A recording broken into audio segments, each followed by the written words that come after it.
Hi, I'm Tamar Rodney, and you're listening to On the Pulse, a podcast from the Johns Hopkins School of Nursing. On this podcast, we take a deep dive into the experiences of frontline providers and researchers. We explore their insights and invaluable stories of how healthcare works in today's world. In recognition of National Immunization Awareness Month, our guest is Dominique Guillaume, a researcher who is investigating the HPV vaccine in women.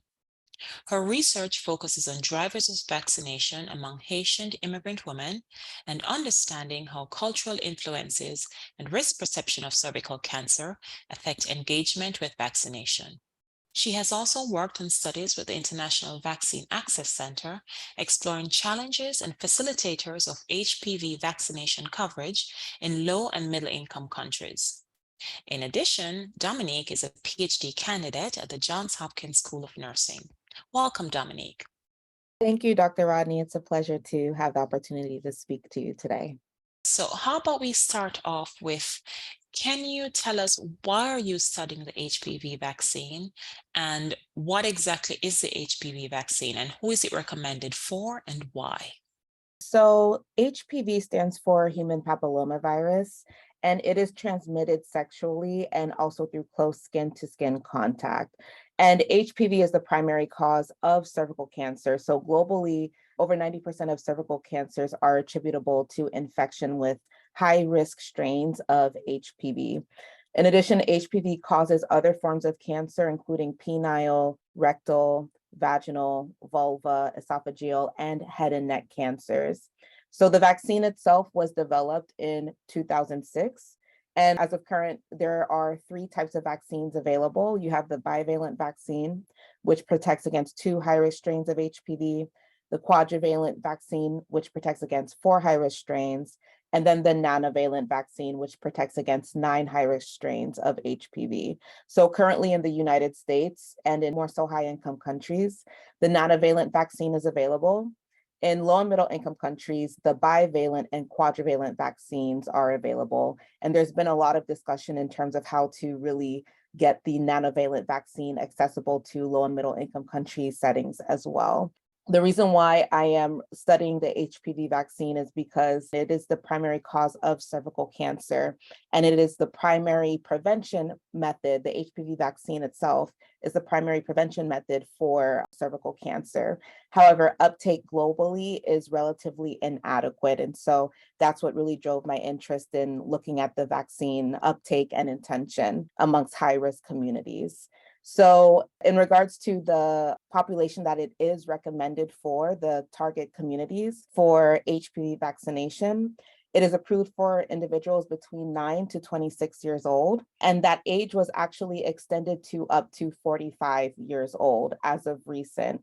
So initially, when the vaccine was developed, only individuals between 9 to 26 could receive it. Now, individuals between 26 to 45 can receive it in consultation with a clinician.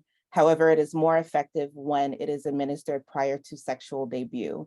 In addition, there's a lot of recommendations, a strong push to ensure that individuals who are immunocompromised, particularly those living with HIV, are adequately vaccinated because their risk of acquiring HPV-related cancers is significantly higher than that of the general population. Dominique, that's a lot of information, which is incredibly important. And if I could just ask you for two clarifying pieces. So are you saying that although this is primarily targeted towards women, men could also be affected? Yes, so HPV can cause certain cancers amongst men, such as rectal, penile, and oropharyngeal cancers. So it is also important for men to be vaccinated. Unfortunately, there's not, I would say as of recent, there's been a push to ensure men are vaccinated, but in the past, it's primarily been focused on women. So that gap really needs to be addressed. Thank you. Thank you for clarifying that. And then you mentioned multiple different vaccines for bivalent, and I think you also said nanovalent and quadrivalent. Is that a combination of one, two, nine, four? What does the bi and nano mean? Yeah, so for the bivalent, it only protects against two high-risk strains of HPV. There are multiple high-risk strains, but the bivalent only protects against two. The quadrivalent only protects against 4. So those are available in low and middle income country settings, but it's not the best of the best. The nanovalent vaccine is the best vaccine because it covers against 9 different forms of high-risk strains of HPV. And that tends to be only available in high-income countries such as the US. So while you have some countries that are LMICs that have access to the vaccine itself, it tends to be the bivalent and the quadrivalent vaccine. Okay, great. Thank you for that. Clearly, a topic that I think our listeners are going to have immense interest in. And so, another question for you before we go on to what I originally thought I was going to ask you. You also mentioned that it's most effective if it's taken before sexual debut, but we've also had approval for it to be up to age 45. If you've had the vaccine long after your sexual debut, how effective is that vaccine then? Or what is the most important time to take it if there's one that can be identified?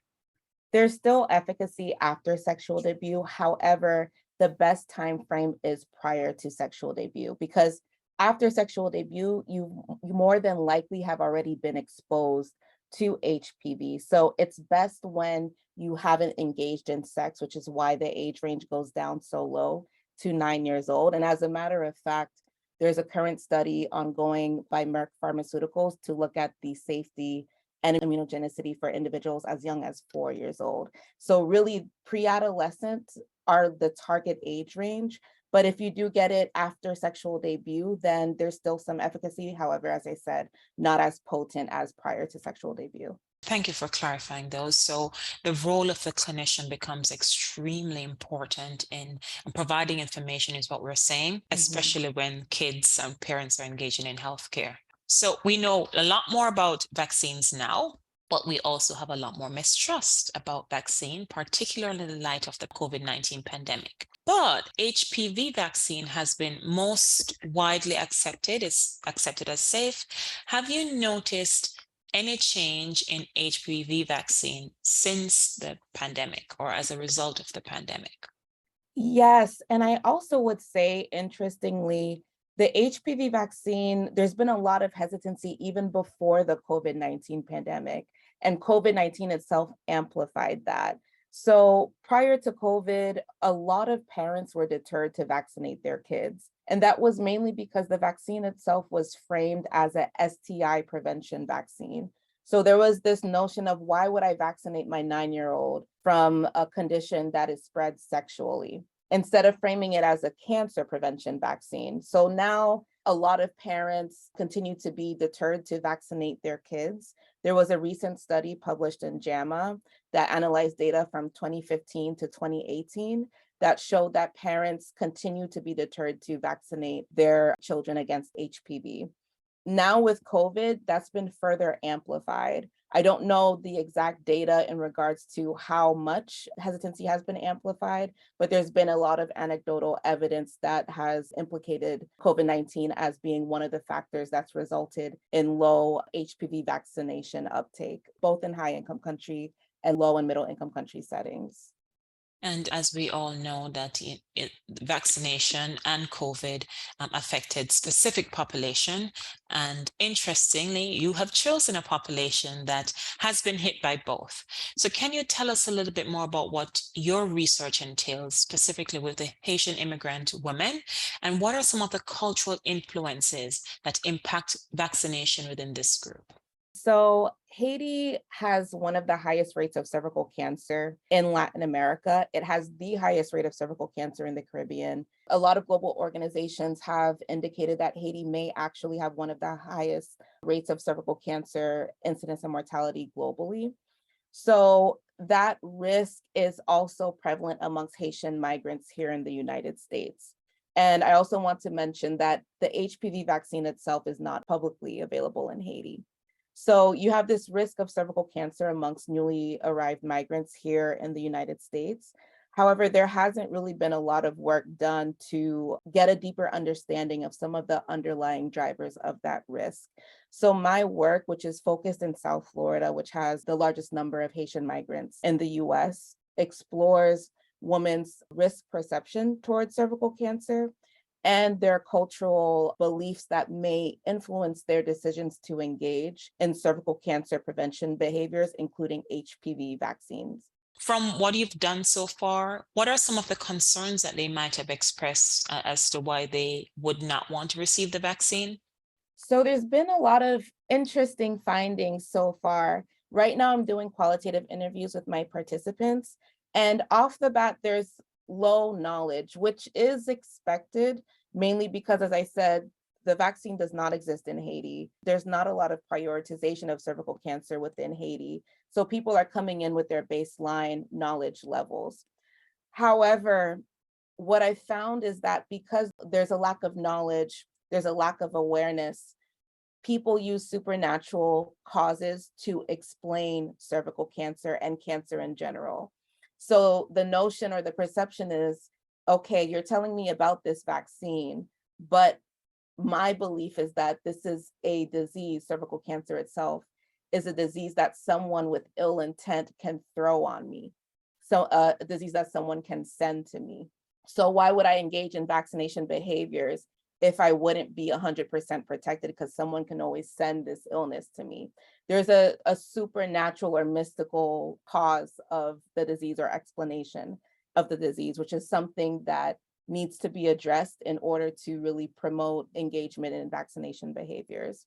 In addition, a lot of women use traditional gynecological health practices. So the use of plants, teas, and herbs for their gynecological health. So for instance, I have most of my participants, they've described using certain herbs for vaginal cleansing. And for them, that is their way of preventing certain STIs, certain vaginal infections. And so once again, why would I engage in vaccination practices for something that I don't really have a lot of knowledge on? I don't know anything about the vaccine. I don't know much about cervical cancer. But what I do know is that if I engage in traditional health practices, that will benefit me as opposed to getting the vaccine. So that's a lot of the barriers that I've witnessed so far in my research. That's so interesting. So there's a lot of cultural understanding that has to take place first before we can even get to offering information. And if Mhm. I can just put this with how we treated the COVID vaccine, it was developed as a response to a public health problem. And so it's evolving vaccine, but HPV vaccine was developed under entirely different circumstances. How might individual trust that information related to HPV vaccine comparative to how they might treat the COVID vaccine? I think a lot of it comes down to getting the information from a trusted source. And time again, whether that's within research studies, whether that's outside of research, it's been reported that individuals trust their healthcare providers. So I think that's one area that needs to really be addressed in terms of ensuring that people are getting accurate information from the individuals that they do trust. I also think there's a lot of work that needs to be done in dispelling misinformation. I think a lot of work has been done for addressing misinformation for COVID. And while some work has been done for HPV vaccines, there could be more effort towards that, more momentum, because once again, a lot of people believe in misconceptions and myths towards the disease itself, towards the vaccine itself. And a lot of people are getting their information from social media platforms such as TikTok and Instagram, which has been potentiating the spread of misinformation overall. That is very true, I would say. A lot of people get their information from everywhere else except their clinicians. But that also puts a huge responsibility on our clinicians, researchers like yourself, as well as other public health professionals. How should they respond when there is vaccine hesitancy? I think that's a really great question because it makes me think of my work clinically, both clinically and in research, because I currently practice as an infectious disease nurse practitioner. And throughout my daily practice, I see vaccine hesitancy with my patients. And the best thing that I can do as a clinician is provide the correct information for my patients, even if they do not agree to get the vaccine, even if they're deterred to get the vaccine. My job is to give them the correct information and to empower them. If they decide not to get the vaccine today, that's okay. At the next visit, I'm still going to do the same thing, give them the information that they need to make an informed decision. Unfortunately, you can't convince everyone, but as a clinician, I do my part by educating everyone and giving them the information that they need to make an informed decision. And that also translates to a research setting as well. That's really powerful advice. Thank you for sharing that. And in a global context, would you say there are any differences in how vaccine hesitancy and uptake of the vaccine might be comparative to what's happening in the United States? In terms of uptake and in terms of hesitancy from a global setting to comparing that to the United States, there are some differences in terms of specifically for the HPV vaccine in regards to coverage rates. So when looking specifically at HPV vaccination coverage rates, by far are superior in countries such as the United States compared to low and middle income countries. However, hesitancy has been reported in both high income country settings and low and middle income country settings, both amongst parents and amongst adolescents as well. So I think one of the issues too, when looking at the difference in coverage rates amongst both settings, is the fact that you also have to consider other underlying factors such as health system barriers, health infrastructure, et cetera, supply and demand of vaccines. So that can contribute to some of the differences that we see in coverage rates, but nevertheless, hesitancy is still prevalent within both settings and needs to be adequately addressed. So we have globally, we have a lot of work to do, not just the United Yes, States. Okay. yes. So Dominique, you do a lot of things. I would say you're extremely busy, a PhD candidate, a practicing clinician, but we also mentioned that you do work with the International Vaccine Access Center. What exactly is this and what is your role in that work? Yeah, so the International Vaccine Access Center is based in the Bloomberg School of Public Health. And the work that I do is in collaboration with JPIGO, which is Johns Hopkins International Educational Program for Obstetrics and Gynecology. I'm a fellow with JPIGO. And so my vaccination research outside of my dissertation has been a joint effort between JPIGO and the International Vaccine Access Center. The work that we've done is more so upstream. So it's really looked at some of the factors that can impact introduction of HPV vaccines in low and middle income country settings, particularly within sub-Saharan Africa and Southeast Asia. So for instance, we've done studies in Tanzania where we worked on evaluating the feasibility and sustainability of a school-based vaccination program. We've done studies looking at global stakeholders' perspectives in regards to why a lot of countries are very slow in meeting HPV vaccination coverage rates. I worked on one of the studies interviewing individuals at the WHO, CDC, UNICEF, and other global organizations that prioritize vaccination work.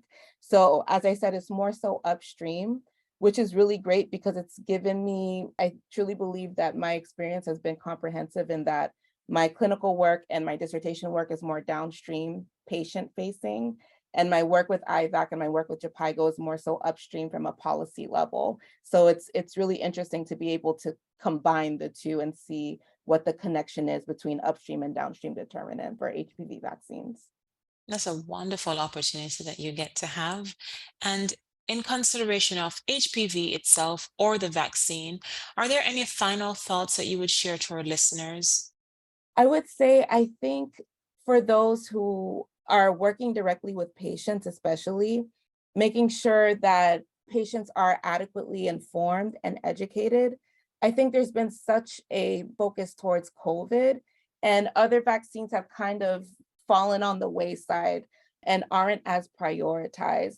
However, there's a global burden of cervical cancer, especially amongst high-risk communities, and there's a need to educate communities who are at risk. And so ensuring that people have the correct information is important. So that's one thing that I really would emphasize. Yes, COVID is important, but there are other disease states that are equally as important as well.